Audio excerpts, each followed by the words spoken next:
This broke a couple hours ago. I'll read from ESPN. Dallas Cowboys defensive end Marshawn Kneeland dies in apparent suicide at 24. In Frisco, Texas, the Dallas Cowboys defensive end Marshawn Kneeland died Thursday morning from an apparent self-inflicted gunshot wound, according to law authorities. The team put out a statement but did not mention the cause of death. He was just 24. The Cowboys are making counseling available to all the players, coaches, and staff, and they're on their bye week this week, so they're not scheduled to practice again until Monday.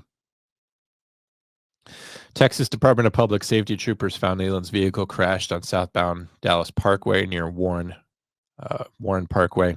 According to police, Kneeland fled the scene on foot, and officers searched within the area in help with the canine and drone units. 3 hours later, Kneeland was found with what appeared to be a self-inflicted gunshot wound. He had been expressing some suicidal ideation. I found some audio of that from dispatch. It's very tough because he was just 24, and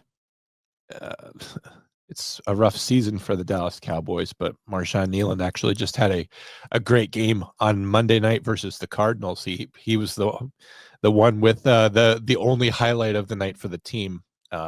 A punt was blocked, and Marshawn Kneeland ran down the field and was able to stop the ball from rolling out of bounds, downed it in the end zone for a touchdown. It was a moment I remember cheering because it was like exactly what you needed to inject some hope back into that game to win against the Cardinals. But he's a young guy, and even when you have a kind of person who's, you could suggest maybe even riding high on life, having a big special teams moment, getting drafted in the second round for the Dallas Cowboys. His career wasn't going perfectly because of some injuries and things like that. He wasn't a starting defensive end, but obviously he was contributing to the team. But what's sad is that when you go out on social media, you see people kind of mischaracterizing what happened to him as though it was some sort of police incident, right?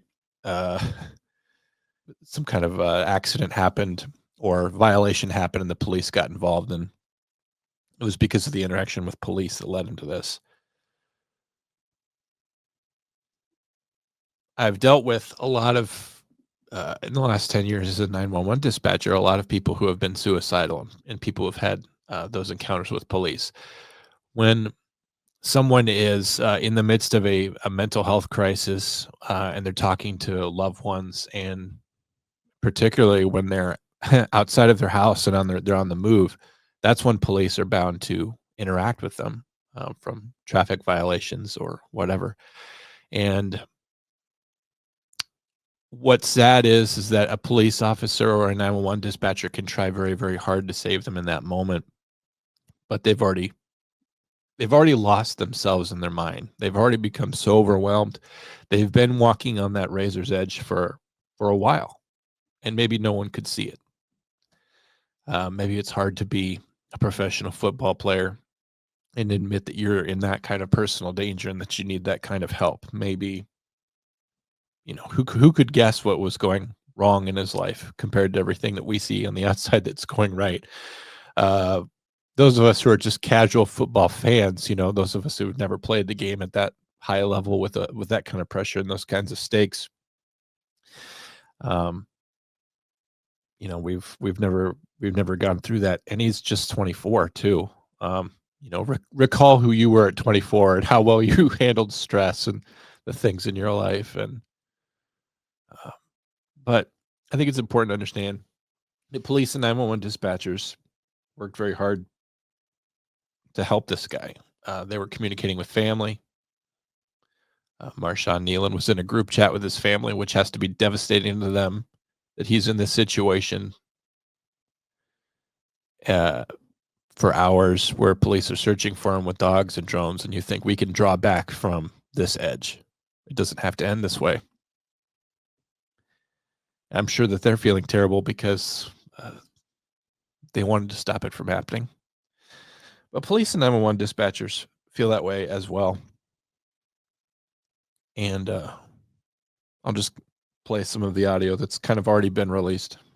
We're talking to the girlfriend. She's trying to call his agent, but we're trying to get him to call him first. But she's saying he is armed and has a history of mental illness, and her quote was, "He will end it all." Good copy. You probably ran back to the car to get the gun. 10-4. If she calls him, we'll let you know. Good copy. All right, y'all do me a favor. Everybody stay with the buddy. Don't go looking alone. This guy is armed. President, they just received a text from him, a group text from him saying goodbye. They're concerned for his welfare. They do not have a key to the apartment. David said my copy. I advised on this call. We were just out there. There's nobody at the apartment. I'll contact him by phone. We have a lieutenant calling in from Plano advising that the NFL is calling Plano PD and the subject is texting his family. So what we have there is very typical radio traffic. Police officers searching the area, making sure that they stay paired up.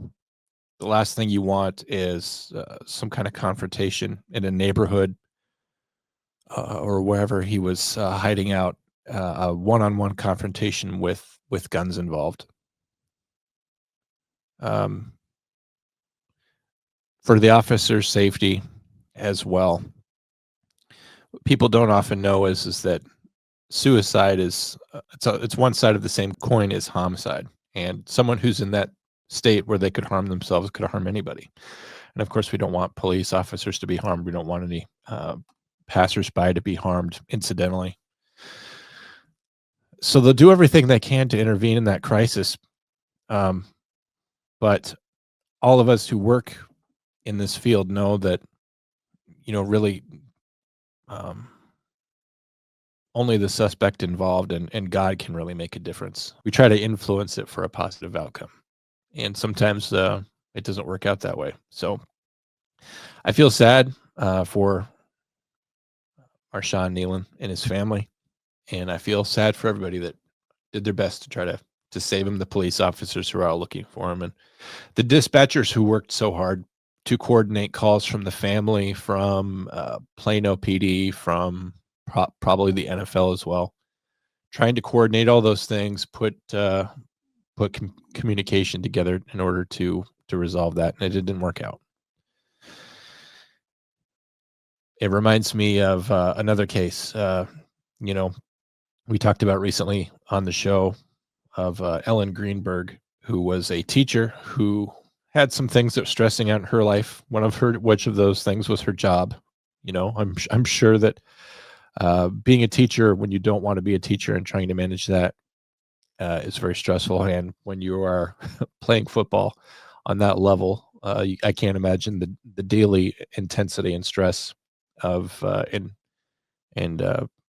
I don't know how else to put it, performance anxiety and the stress that the team's going through in an awful season. And but then going into a bye week, Ellen Greenberg was going into a snow day where she was going to be alone with her thoughts and feelings. And the controversy over that case, of course, had everything to do with whether or not she killed herself or she was killed by her domestic partner. But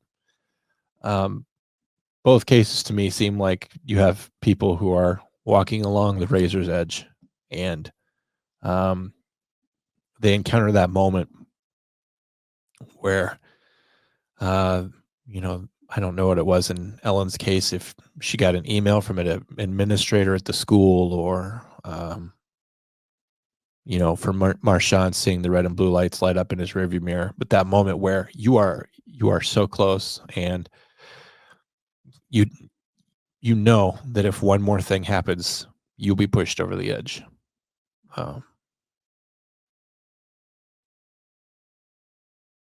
And it's terribly sad.